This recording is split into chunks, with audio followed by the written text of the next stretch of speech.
Jati bukan sekedar pemuka agama, melainkan seorang tokoh multitalenta yang memadukan dakwah, politik, dan kemanusiaan.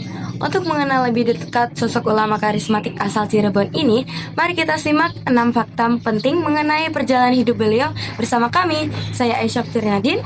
Saya Rizky Aurelia Setiawan. Saya Jija Ulia Rahma.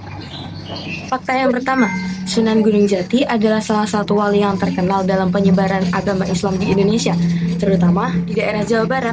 Nama aslinya beliau adalah Syarif Hidayatullah. Beliau lahir di sekitar tahun 1448 Masehi dan memiliki darah keturunan Arab serta Sunda. Ayahnya berasal dari Mesir, sedangkan ibunya adalah putri dari kerajaan Pajajaran. Fakta yang kedua, sejak kecil, Sunan Gunung Jati rajin belajar ilmu agama. Setelah dewasa, beliau pergi ke Mekah untuk memperdalam pengetahuan Islam. Setelah kembali ke Nusantara, beliau mulai cocok berdakwah di daerah Cirebon. Cara dakwahnya sangat baik dan damai, sehingga masyarakat merasa senang dan mendengar ajarannya.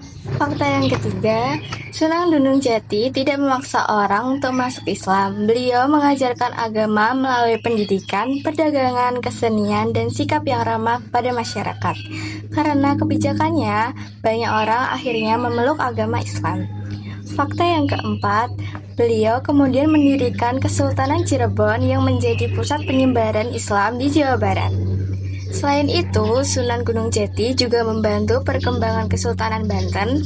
Dengan usahanya, agama Islam berkembang semakin luas di wilayah tersebut. Fakta yang kelima, Sunan Gunung Jati dikenal sebagai pemimpin yang peduli kepada rakyat kecil. Beliau sering membantu orang miskin dan mengajarkan hidup rukun serta saling menghormati. Salah satu nasihat terkenalnya adalah Ingsun titip tajuk dan fakir miskin, yang berarti menjaga tempat ibadah dan memperhatikan orang miskin. Dan fakta keenamnya, pada tahun 1568 Masehi, Sunan Gunung Jati wafat dan dimakamkan di daerah Gunung Jati, Cirebon. Hingga sekarang, makam beliau banyak dikunjungi peziarah.